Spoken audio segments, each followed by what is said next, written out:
Good afternoon, students. We are continuing with the next part of the poem by William Butler Yeats, Prayer for My Daughter. So, today we see the next four stanzas of the poem and from lines 50 to 80. Now, in the previous stanzas, the poet has told us that he values the other qualities like modesty and graciousness and also courtesy as greater virtues for women. So, in this case, the poet is speaking about the beauty as sometimes the one which leads to arrogance and pride, because of which the men get fooled and they may not like to be within the composure of that beauty. And therefore, he now requests God or praise God that his daughter should be getting the virtues like courtesy. So, speaking about her as that she should become like a hidden tree or like a flourishing tree, the tree that is the symbol for its a quality that shows quality of goodness, good health and prosperity. It is also a symbol of growth, and since it shelters birds and can give fruit, it also stands for kindness. Yeats adds a further dimensions to this by specifying the tree in line number 47. So, the hidden tree that he is speaking here is a laurel tree. Laurel tree in Greece, among ancient Greeks, had a special significance. Its leaves were used to crown poets and heroes. In Greek legend, the laurel is also associated with Daphne, the daughter of river god with whom god Apollo fell in love. When he chased her, she cried for help and was changed into a laurel tree, which became the favorite tree of Apollo. So, therefore, here Yeats, in this context of the poem, speaks that laurel tree carries with it overtones of feminine shyness and purity. It also links it. He also links it with the chase. Okay, in line 45. So, therefore, it uses another image in the previous stanza, which is that of the bird linnet. The little linnet, the poet wishes that his daughter would be as merry as this singing bird, and she will spread such happiness around her generously. And the poet combines the two contradictory virtues here, the merry movements of the linnet with the standing rootedness of the tree. And also, he is now giving the reference here that of his own wife whom he married. Okay, the wife who was giving him, Miss Georgie Hyde Lees, whom he married in October 1917, and the reference is that gladness and happiness which a woman, though not very beautiful like Maud Gonne, has given him peace and happiness. So, that is how a woman should be. This is what is the wish that he does in the previous stanza. Now, coming to the next stanza, therefore, the poet begins this saying that my mind, because the minds that I have loved, the sort of beauty that I have approved, prosper but little, has dried up of late, yet knows that to be choked with hate may well be of all evil chances chief. If there is no hatred in a mind, assault and battery of the wind can never tear the linnet from the leaf. So, in this stanza, now the poet is saying that he talks of his own mind having dried up because the kind of minds he loved have not prospered. Again, the reference is to Maud Gonne. He says that because he was after Maud Gonne, he loved her. That sort of beauty which he had liked, approved, that did not approve his virtues and his kindness. Therefore, that it did not prosper much. that this love of theirs did not prosper much, and that has dried up his mind totally, yet knows that to be choked with hate may well be of all evil chances chief. So, when the mind is having evil thoughts, or when the mind is having hate, it will become evil, it will become unhappy.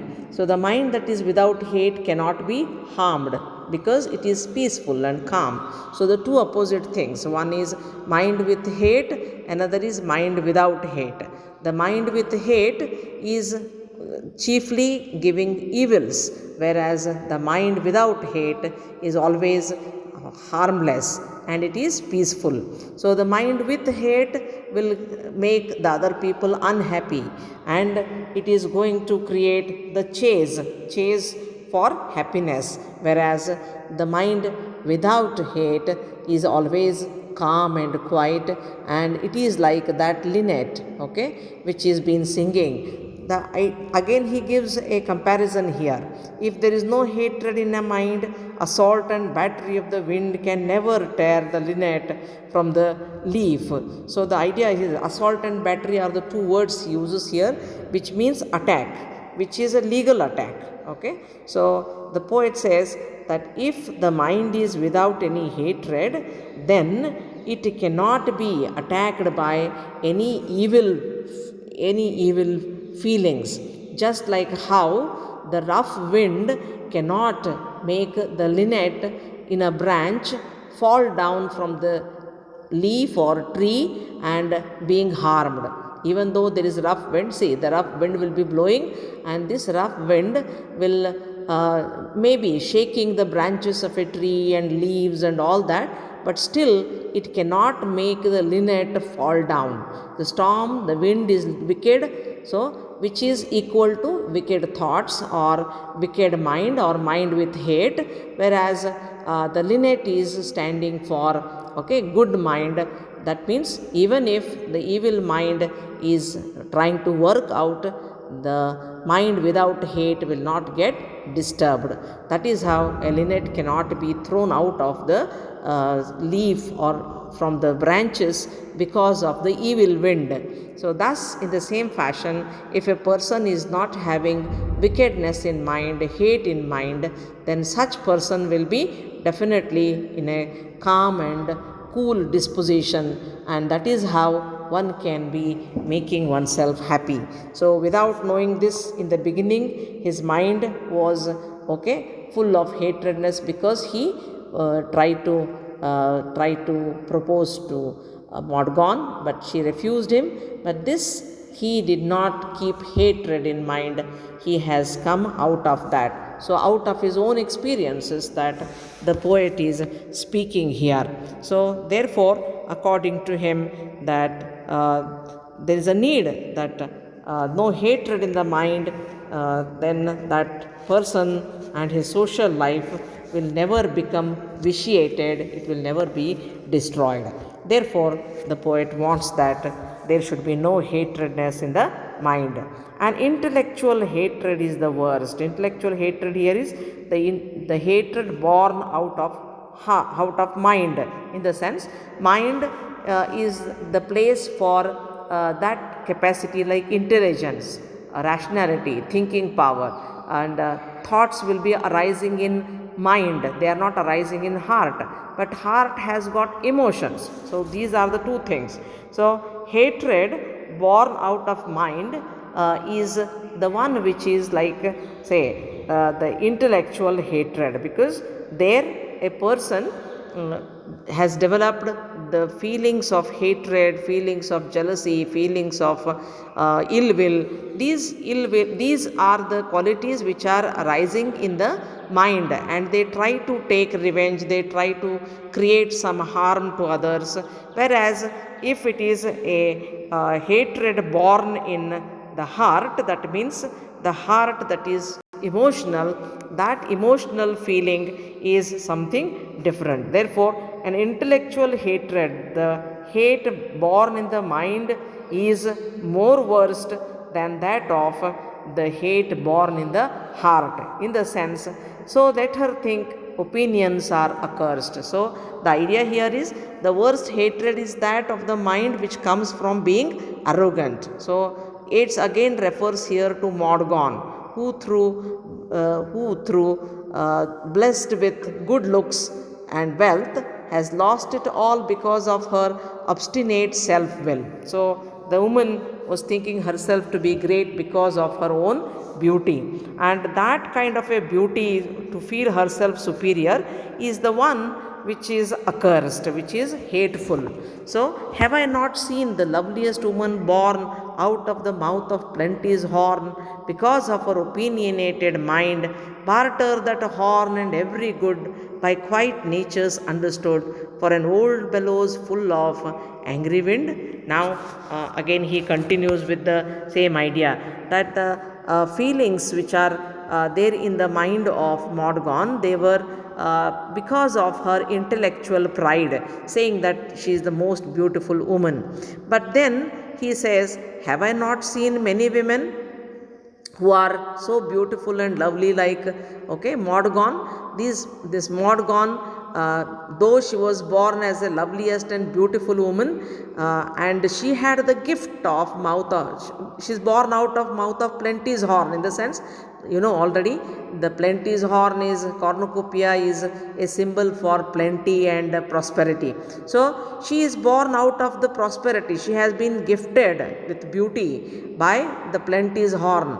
But because of her opinionated mind, stubbornness, because sticking to one's own opinion, saying that I am correct, I am good, I am always great, my thoughts are greater, like that. So the woman who is having arrogance and stubbornness, sticking to her own opinion that she only is superior, that kind of a mind, what she has done with that kind of a mind, she has bartered, she has exchanged that horn, exchanged that gift, and every good, every great quality given to her by quite nature's understood for an old bellows full of angry wind. So she has exchanged her good looks, great qualities, because of her opinionated mind, by marrying a man, or she has given the horn, that is, the beauty is a gift, that gift she has given in exchange to the bellows. Bellows is a pipe, a pipe through which you are blowing wind into the fire. If with the sticks and with the wood you have made the fire, to burn the fire one will use this particular pipe, the hollow wooden pipe or a metal pipe, to blow wind in that, through the mouth, so that the fire will be burning properly. When the wind is given, then air is given, the fire burns properly. So it is like that, the plenty's horn, the plenty's horn is the prosperity gift of beauty is exchanged with the bellows, old bellows. That means her with her good quality, instead of getting someone great for herself, she has married a man who is not worthy of her. It is like an ugly bellow that is full of angry wind. So this is how the bellows are again used by the blacksmiths in order to raise the fire when they are working with their all their work, that is the wear, whether they are doing any metal kind of instrument, it's a sickle, or it may be sword, or it may be anything which they are doing. So a blacksmith is using fire, and in that fire he is which you call it as bhatti, in that bhatti, that is in that fireplace, he is blowing air and he is using it. Means now, even though she has been born very beautifully, she has chosen a man who is lame, and that is too, he was a man who was working, just like how there is the man who is blowing wind, and means he is doing some menial job, not a great job, like that even that Morgan has done, just like how Aphrodite has married uh, the blacksmith Hephaestus. In the same fashion, now this woman Mordegon has married a man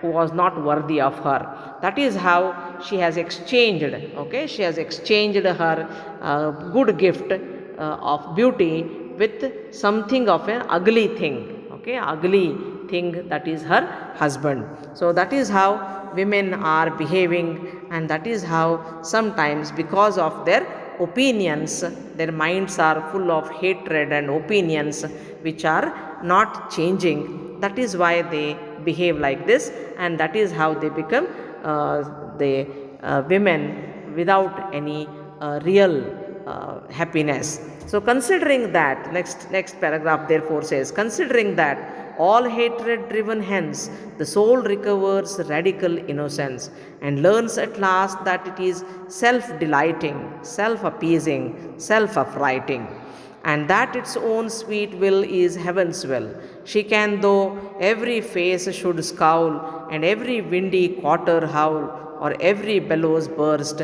be happy still. So therefore, considering, looking into this, okay, or when we think about this particular aspect, that an arrogant opinionated mind will lose all the good gifts that is given to them by God, and in the same fashion, now here when we look into that particular idea, so it is necessary to know therefore that if the mind has driven out the hatred, hence means from here, if the mind has driven out the hatred, then the mind, the soul recovers radical innocence. It will become pure, and it will attain its own inborn basic qualities, which are good qualities. So therefore, the mind that drives out hatred recovers its innocence. Such a mind lives for itself and does not need anyone else to calm it, delight it, or frighten it into being good. So that kind of a mind which has become pure understands, learns at last that it is self delighting, so it will find its own happiness, okay, it will not need anybody to give it happiness and calmness. It will have its self happiness and self appeasing, self calm, and also self affrighting, self control in the sense, very often a person who is affrighting here means fearful. Though being fearful, why the fearfulness is there? The fear of one's self is from the voices, that we may ourselves may think that is it so that I am giving way to any bad qualities in me. We know that something is bad, but sometimes we are afraid. We don't have that much of control that we ourselves will go into that bad path, knowing that something is bad, still we do that bad, and our mind may not be having control. So for example, if we have just find out somebody's things are there with us, and we may think of using them for ourselves, is a selfishness that we are going to show. But still, knowing that this is something bad, stealing is bad, taking away somebody's property is bad, okay, such kinds of things which we still, knowing well that they are bad, but still we do them in sometimes because we don't have self control. So self affrighting is self fear that we may lose control on our own mind. So this may be possibly happening. Therefore, the poet says that the mind that has driven out or thrown away the hatred from it will become pure, and it will learn finally that it is self delighting, it creates its own happiness, it creates its own calmness, and also it will go into its own proper path with the self control, and that its own sweet will is heaven's will. So what it will do is something that is good. So if it such a good mind, whatever it does, it corresponds, it becomes equal with the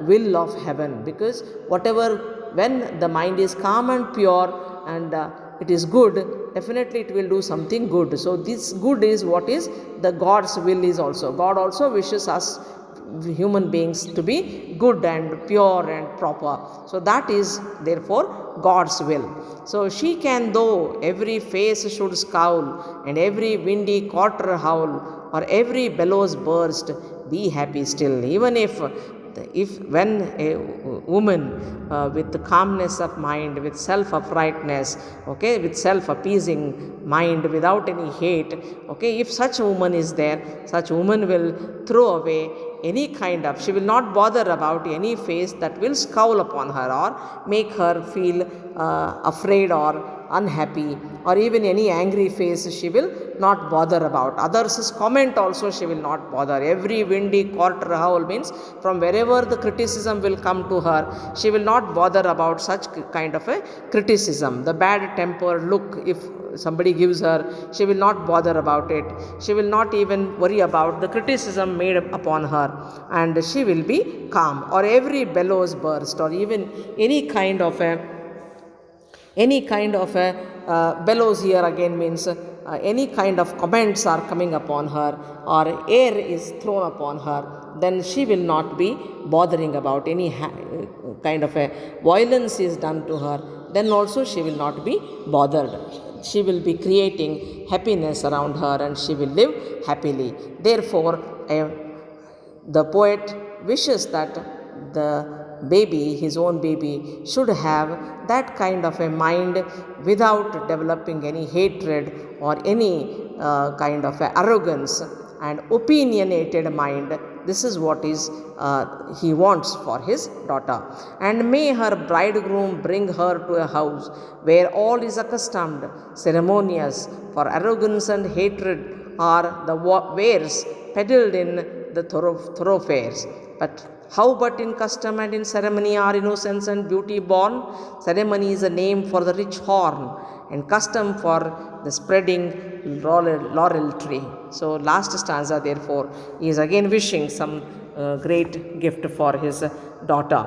He says, may her bridegroom bring her to a house where all is accustomed and ceremonious. So he says that a woman with good mind, a woman with courteousness, a woman with graciousness, with such good qualities, such girl will be chosen by men, okay, specifically because they know that these women will make their life happy. So therefore, she should choose a good man will choose her as his bride. So that husband of hers will take her to the house where everything is traditional and everything is customary, ceremonious. So the idea of ceremony and custom here is to speak about the values of tradition and the values of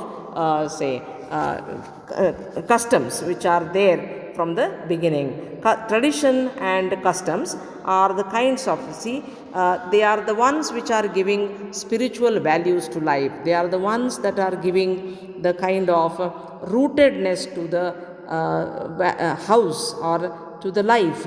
So there is a rich horn is the symbol of tradition, and spreading laurel tree is the symbol of that life. So again the laurel tree and the horn are being used as images here.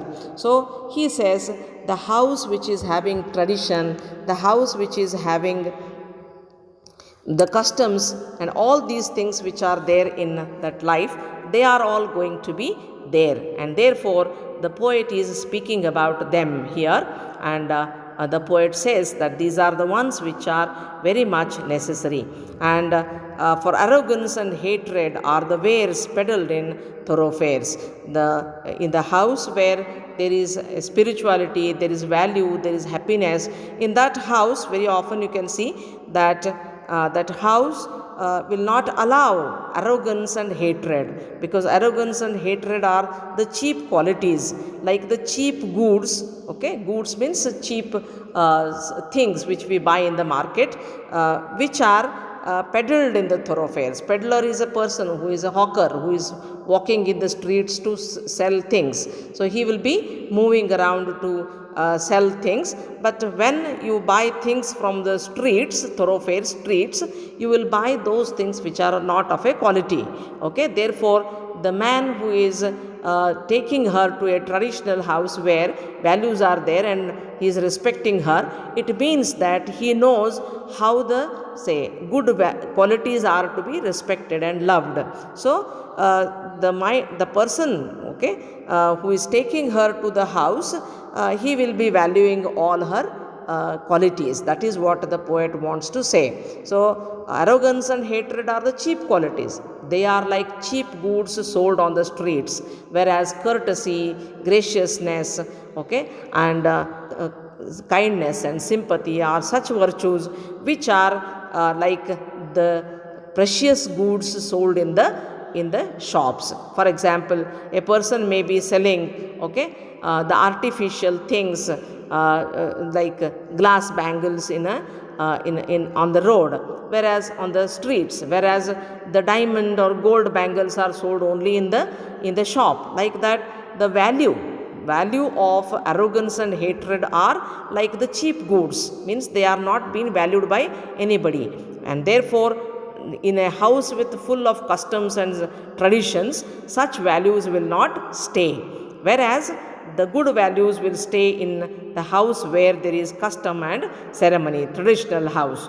And innocence and beauty born, see, are innocence and beauty born, these are the houses where these qualities are actually being given importance to or not. Yes, they are given importance to. So the poet stresses again on ceremony and custom, and that he hopes that his daughter's bridegroom will value courtesy. Therefore, arrogance and hatred are goods sold in the streets. They are not, they are without any value, and therefore it is ceremony that makes for prosperity, and it is the custom that gives the shelter. So ceremony is named for the rich horn, the gift. Ceremony is the one which is giving way for the tradition is the one which is giving way for the prosperity, and the custom is the one which gives the shelter. So the custom here is for the laurel tree, just like how laurel tree is rooted, which is symbol of life, which is horn is symbol of tradition, and laurel tree is symbol of life, and spiritual values are like which are rooted in the tradition and customs are valued by people, and such house that his daughter should go, she should live, where her husband will respect her qualities, where he will respect her mind, and then he will be loving her because of her good qualities. So this is how the prayer makes that instead of beauty, that more than the beauty, rather that other qualities are more required in a woman, and his daughter should have such kind of qualities, such kinds of virtues, which are again like courtesy, like graciousness, like kindness, sympathy, love, and unopinionated mind, that is without any opinion, stubbornness. These are the qualities which he does not want her to have. So he wants her to have only the good qualities like graciousness, and not the greatest beauty like that of the woman, like Morgan or Helen of Troy or Aphrodite, are the women who, because of their great beauty, were known, but they were also known for the destruction that they have brought on other people. So therefore, now it is necessary that his daughter should imbibe, get all those good qualities, and let her life be very much like a laurel tree, spreading all happiness and cheerfulness to her family, in her surroundings, and throughout her life to the people around her. So this is what is the prayer of the poet for his daughter. Hope the ideas of the poem are clear to you, and with this we completed the poem Prayer for My Daughter.